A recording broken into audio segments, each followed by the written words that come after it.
Hello, welcome to Priory Paddock. We've reached the beginning of May now, and although the weather is hardly spring-like, at least it's dried up a bit. We've had a little less rain. We've had a few quite bright days, although there is still a very cold wind. But at least we've had a little bit of sunshine, and that's had a remarkable effect on the paddock. It is looking a lot more spring-like now than it was just a few days ago. The leaf buds have opened, or are starting to open at least, on the willow trees and on the hawthorns and on the sheltered side of the alder, and so we've got a nice flush of fresh green, lovely soft green leaves all right across the paddock at the moment. Standing by the gate at the bottom of the paddock and looking up through the sight, it is looking much greener than it was even a couple of weeks ago. On the left I can see a hawthorn tree with a nice blush of green fresh leaves on it, and it is covered in buds, as yet unswollen buds of May blossom. Now the old story is, cast ne'er a clout till the May be out. Some people say May, thinking of the month itself, but I've always regarded it as the May, and the May blossom itself is usually a fairly good indicator of the state of the weather, and as yet the May blossom certainly is making no attempt to open. Looking along the wall on the right of the gate, I can see a nice show now of early flowers. There's wild strawberry on the wall itself, and then we've got the bright blue and deeply veined leaves of the alkanet flower, 5 petals with a little white eye, looking very much like forget-me-not on steroids. And then there's the rather bell-shaped clusters of leaves of white comfrey. The leaves are a matte green rather. Many leaves look relatively shiny, but the comfrey leaves have this pale green and veined, but with this matte finish. And next to those I can see another flower with very matte pale green leaves and the rather tatty looking 4-petaled yellow flowers, and that's the greater celandine.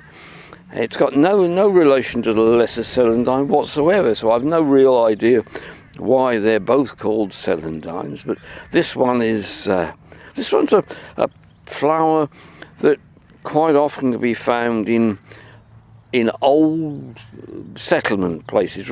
It used to grow around the site of the monastic buildings in the Priory, for example, and that's believed to be because once upon a time, in the days of do-it-yourself herbal medicines, the orange juice from the stem of the greater celandine is, I believe, acidic, and it was used to treat warts and corns and things of that nature. The alkanet and the comfrey are doing very well at the moment, and they have been very popular with the earliest bumblebees we've had in the paddock. We've had 3 or 4 types of bumblebee seen in the paddock already, and in fact we've got at least one variety a ginger bumblebee, and most bumblebees have some black on them somewhere, but there is one variety which has an entirely ginger furry body, and we've had several of those here in the paddock on several consecutive days, so it's quite likely that they're resident.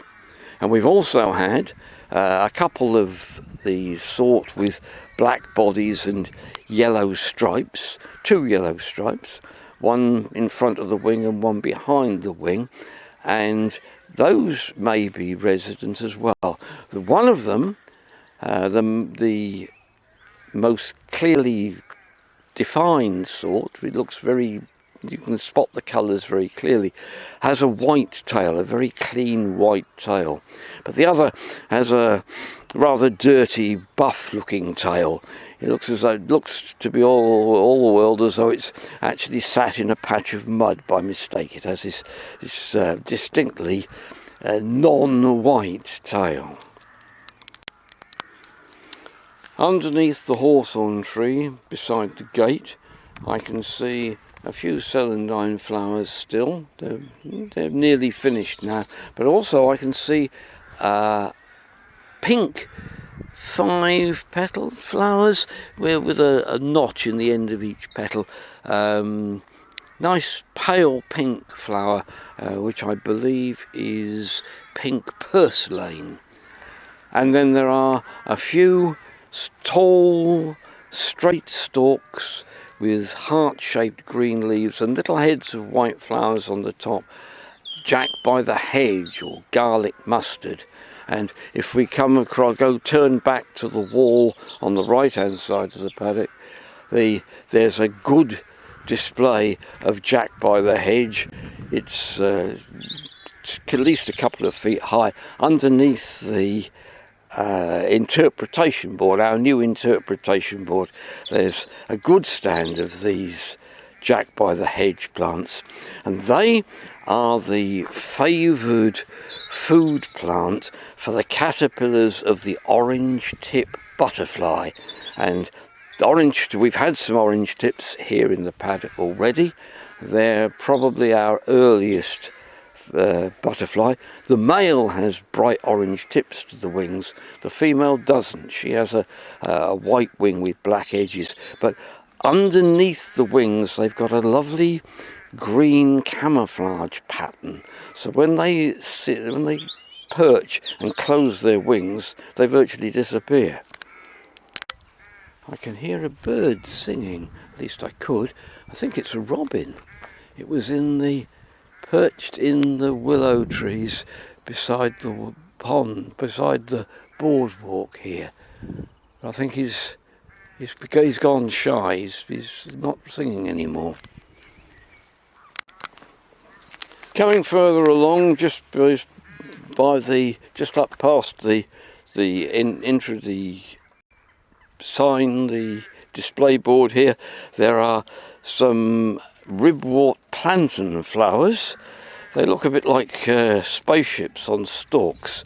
They have a very long, angular, square section, hairy stalk, and they're very interesting looking flower heads on them.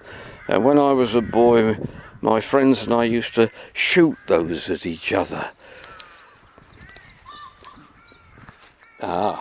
That sounds like a pheasant from the field next door.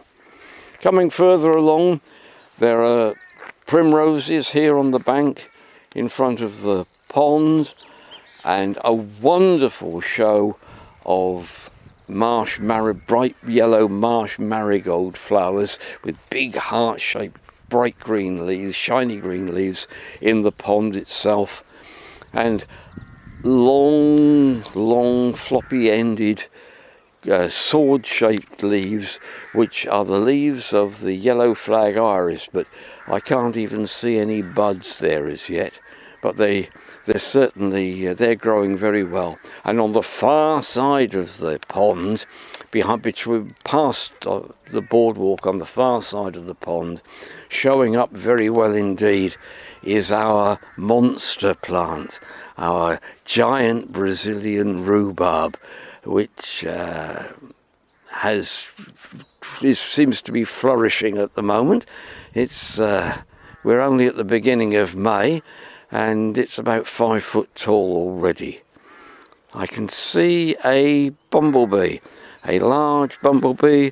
It's one of the white-tailed ones. It's got the 2 yellow bands, a black body and a white tail, and that's on the marsh marigolds at the moment.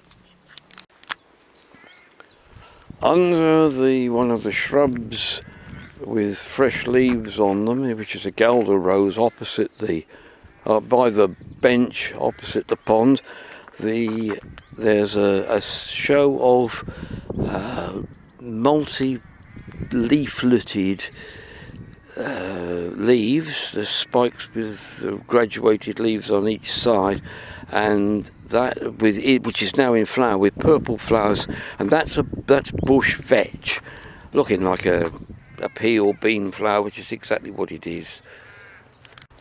Walking further on up the paddock, I can see past the well a stand of this Jack by the hedge, garlic mustard, on the far side of the well.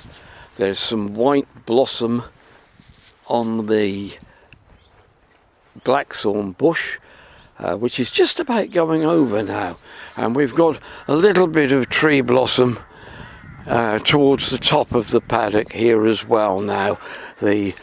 There's spikes of white flowers on the bird cherry trees, which are around along the side of the snaky walk, the snaky path, as the children call it.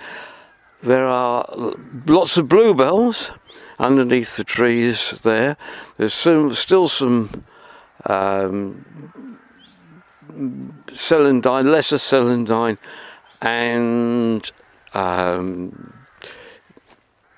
wild arum flowers. There's still a few of those, although most of the early spring flowers have now gone over. I can see a pair of wood pigeons. They're wandering around unconcernedly. They're probably they nested in one of the alder trees last year. I don't know where they're thinking of building a nest as yet, because most of the trees have no leaves on as yet, so they may wait to make their nest until they've got a concealed site. Whereas the rooks, as you can hear behind me, the rooks have been building, and in fact I think some of the rooks are sitting on nests at the moment. Well, at the very top of the paddock there's cherry blossom on the wild cherry tree, and the crab apple here is just coming into flower now. That will, in a few days' time, that will be smothered in apple blossom. Well, that's what there is to see in the paddock at the moment, in early May. Hope you enjoyed the visit. Come back again next month and see how we've changed. Cheerio.